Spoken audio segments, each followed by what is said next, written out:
話とは何じゃもん、海賊娘。今なら二人きりになれると思う。わしには一生の愛を誓った乙姫という妻があり、妻を裏切るような。ジョイボーイって。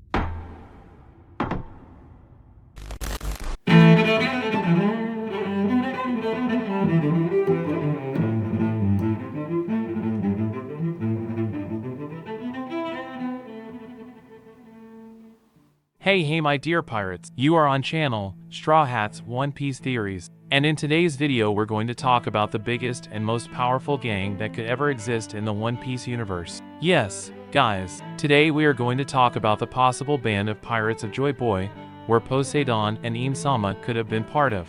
Let's also talk about Nika and how he may have been the first human being to eat a devil fruit and how this may have influenced the One Piece world. Can you imagine how powerful the first pirates to explore the world of One Piece would be? Was Joy Boy the world's first pirate? Were Im-sama and Poseidon part of his gang? Well, we are going to analyze all this in today's video. So if you want to be a pirate king like me and achieve eternal glory, go ahead and press the like button with all the power of your devil fruit. And if you're new here my dear sailor, already subscribe to the channel and don't forget to activate the notifications bell so you don't miss any new video, okay? Then join this crew that will dominate the entire Grand Line and the New World. Now without further ado, let's get to this epic video.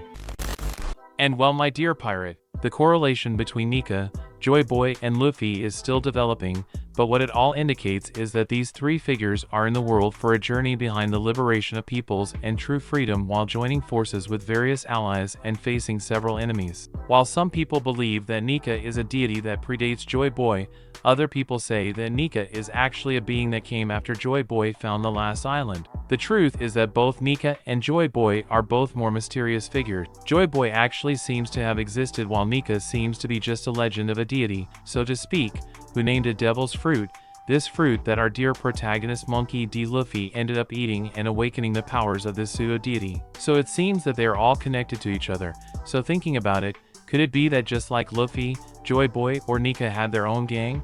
Who would be the pirates, or whatever the name used at the time to name the people who crossed the seas, that were part of the group these legends of the past? Was Im-sama part of this select group of legends? And the ancient Poseidon, did she and Joy Boy cross the seas together? Well, to try to answer these questions we first have to try to find out who or what these figures actually are. And well my dear pirates, a while ago I made a video talking about the introduction of technologies and divinities within the work of One Piece, and it seems that this is becoming more and more a reality. Clear.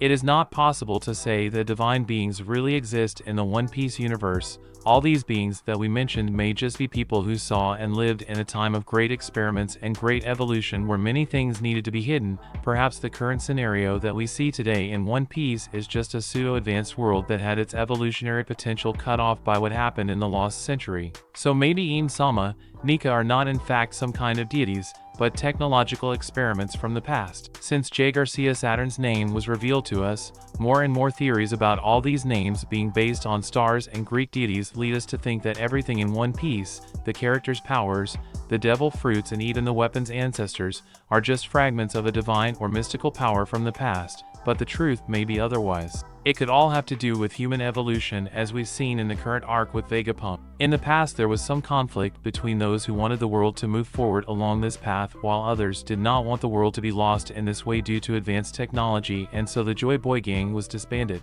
The basis for this theory is that Im-sama, whether she or he, may have managed to live since that time, but Joy Boy, who decided to follow another path, ended up raising the wrath of Im-sama and the people who wanted the world continue to evolve in that way. Poseidon of the time was in that crossfire and thus ended up losing his life, but not before technology managed to prove that he could bring her back to life, and Joy Boy found it an outrage, and so he gang-ned everyone and went after a place where he could be really free. That's why Joy Boy, that many theorized to have been a giant or something like that, had a good relationship with the Fishman people. He and Poseidon were great friends, and it wasn't just his failure to get the boat Noah raised that caused him to flee, it was Poseidon's death that would be revived centuries later in Shirahoshi's body. Having cut his ties with Im-sama and with those who wanted at all costs, and on the basis of force, to evolve the world through their technologies, Joy Boy then goes to the island that we come to know as Laugh Tale. He left his apology to the Fishman people in the Poneglyphs, and there he described that he would return in the future. This is yet another proof that Joy Boy would be a giant. His life would have lasted around 100 years, but he could have lived much longer if he hadn't been attacked and killed by Im-sama, who took his hat as proof that the man who he liked freedom was dead, and that from that moment on things would happen in a different way, the way Im-sama wanted. But how would Joy Boy return if he wasn't immortal? Well, he knew that no matter how much technology advanced to the point of being able to bring people back to life in other bodies or even make them immortal, being the two possible possibilities for Im-sama to be alive until today, he then left something much better than that. He left his will. In the Poneglyphs and in an object that the world government itself began its experiments. That's exactly what you're thinking, Luffy's devil fruit. Thus broke out a war, the war that ended the past, and the countries that were subject to the crown of Im-sama knelt down and handed over their weapons. Thus the world government was formed, and that was the end of the Joy Boy gang, perhaps the first band of pirates the world has ever seen. As you can see, my dear pirates, this theory says that Joy Boy, Im-sama, and Poseidon were partners, but their visions of the world and the future caused them to separate. Im-sama continued his experiments for centuries, using everything and everyone to maintain his beloved evolution at the same time that many inherited Joy Boy's will. Even King thought Kaido was Joy Boy, Roger looked like him but couldn't be a real Joy Boy. So who actually can be a Joy Boy? The answer is very simple. It is the one that carries Joy Boy's will and fruit. In this theory, Nika appeared years after Joy Boy's death and was the first true Joy Boy to be reborn. He ate the fruit and inherited their wills, freed the people and became the sun god.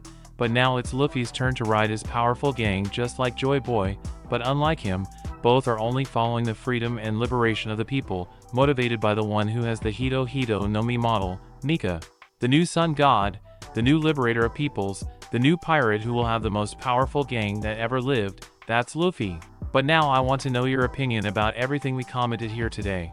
Do you think that at the time of Joy Boy there were several powerful pirate gangs like there are in the current generation and in the generation before Luffy's? Could it be that Im-sama was part of Joy Boy's gang? Did Nika come before or after Joy Boy? Or does Nika really not even exist? But of course, if you made it this far, it's because you like the content, so it doesn't hurt to subscribe to our channel and become one more member of our fleet, my dear sailor. And of course, do not forget to press the like button, that helps a lot in spreading the video and the channel, so help us to become the largest fleet of pirates here on YouTube, okay? A big hug for everyone, and until the next video.